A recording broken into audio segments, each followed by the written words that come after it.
Hey everyone, how's it going? It's Fuzzy from Fuzzy's Ghost Models here, back again. And today we're going to have a quick look at the new Eduard Dual Combo kit from Battle of Midway with their new Wildcats in it. And this kit has both the first release of their F4 F3 variant, which is the early one, and an early variant of the F4 F4 variant in it, both which fought at the Battle of Midway. So we're going to have a look at this this little kit. You can see the cover is really nice. It's got Mr. Thatch here on the front cover here, sort of in the background, which I believe this is his aircraft. So anyway, we're going to have a look and just see what's inside. I've already done an unboxing of the early Wildcat kit itself. So if you're interested in seeing what all the parts look like, head over to that. I'll try and put a little link in the description or up somewhere around here, so you can have a look at that, and a link into the build that I'm doing with the Eduard Wildcat and the Tamiya Wildcat. The Tamiya one I'm doing a lot of modifications to, and it's turned out to be a pain in the butt. But anyway, off topic, let's get back to this. So on the side of the box, there's the usual markings on this one side. So you can see these are F4 F4s on this side, which is kind of cool. And then we flip it around and we have some more F4 F4s, and then some of the F4 F3s that are there. We have another yellow wing marking from USS Wasp in there as well, which is very cool. So let's open it up. We'll have a quick look at what's inside. So it is a dual combo kit, so you get two complete aircraft kits in the box, which is really nice. So we have the standard two sprues of clear parts, which are exactly the same. There's no difference between them from the original kit. But what is different here is the wings, because the F4 F4 has folding wings. So let's have a look at that. We can just have a quick comparison of what that actually means. So you can see here, so on top is the F4 F4, and on the bottom is the F4 F3. So we'll zoom in just a little bit and get that to focus. So you can see the F4 F3 only has the two guns. Come on, there we go. Two guns on each wing, okay? Whereas the F4 F4 has multiple guns. It's got the same two guns here, but it also has third, so it's got 6 machine guns. Plus you can see here it's got the wing fold. So this was the version with the wing fold in it, which is very cool. This matches up with the Tamiya variant. You can see the bottom of the F4 F4 where the wing folds straight across, and it's got a flap that folds down, and the 3 chutes on each wing for the spent shell casings from the machine guns. All right, so other than that, the rest of the sprues are exactly the same as the previous kit. I'll just put that aside, and you can just have a quick look at the fuselage halves. They're identical as well. On the early variant that I'm building right now, I had to carve these off, but they are present for the other F4 F3s and the F4 F4. So, and then the next sprue, we'll just zoom out just a little bit. Next bag of sprues is exactly the same as well. It's got all the different cowlings here. The one I'm building right now with the yellow wings, had to do some filling and some scribing to make it an early one.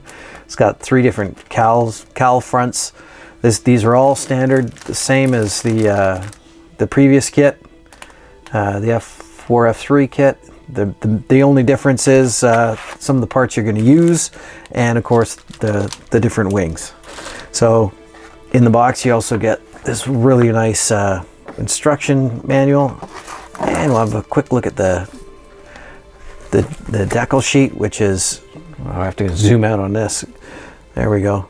It's enormous. They're the new style Eduard sheets, printed in-house by Eduard. Not cartograph. These are really finely printed, and they have the feature of it's not an official feature, I guess, but being able to remove the carrier film from the printed part after a certain amount of time, which I'll do a video on once I get the technique down, because I'm working on it myself. But anyway, lots of nice colorful stars and spots and stripes and all the rest of that stuff. In the box you also get a set of masking for the canopies, and you also get, let's zoom in on this a little bit, this is the F4 F3 sheet for their printed photo etch, and you get another one on the other side for the F4 F4. Oh, there's slight differences in the cockpit, not a huge difference, but there is some. So anyway, put this away over here, and let's have a quick look at the instruction sheet, because they put a lot of work into this, and it looks really nice. Again, there's Mr. Thatch on the front, and it's nice color, and then you've got some beautiful history here by Tom Cleaver. He's written up a beautiful, really nice, interesting history with some of the pilots that fought at Midway, and talks about the battle itself, and yeah, some great historical information in this instruction book, which is really nice to see. A lot of the time it's just, you know, your basic instructions, so it's good.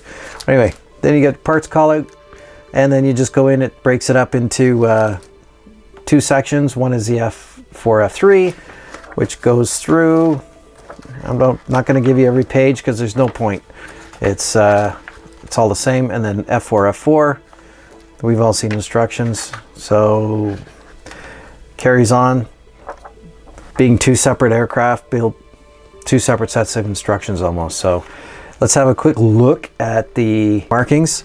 So this one is from USS Wasp. The previous yellow wing one was from USS Ranger. So this one has a black tail and red cowling stripe, and it has only the one stripe on the wing. Still a really attractive looking aircraft. I might have to build that again.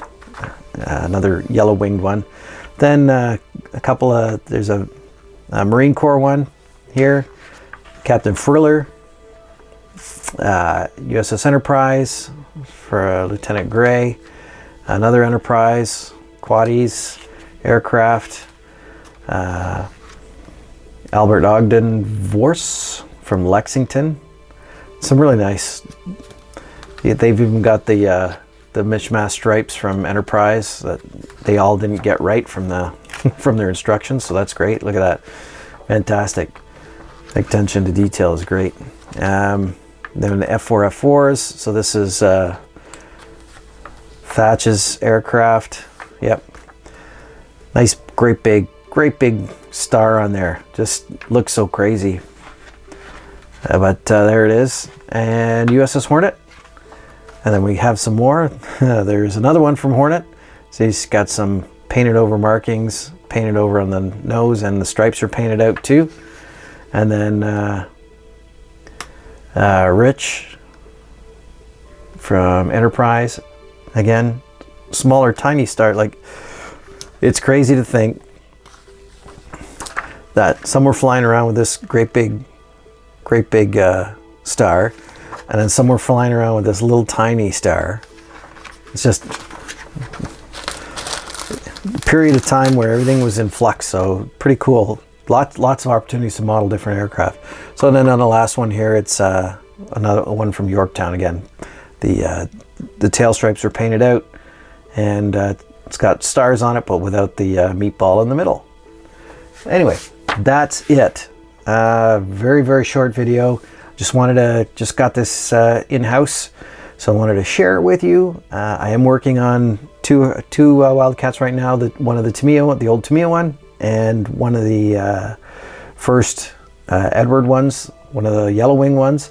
And I'm really hankering. The Eduard ones it's going together just so nicely that I do have two more F4 F3s, and then plus this set with an F4 F3 and an F4 F4. So I kind of want to dive into another one or two right away, because I've got all the paints out, I got the right colors out, so it's like, and it's all fresh in my mind. So I'm gonna maybe bang off a couple more, which would be really cool.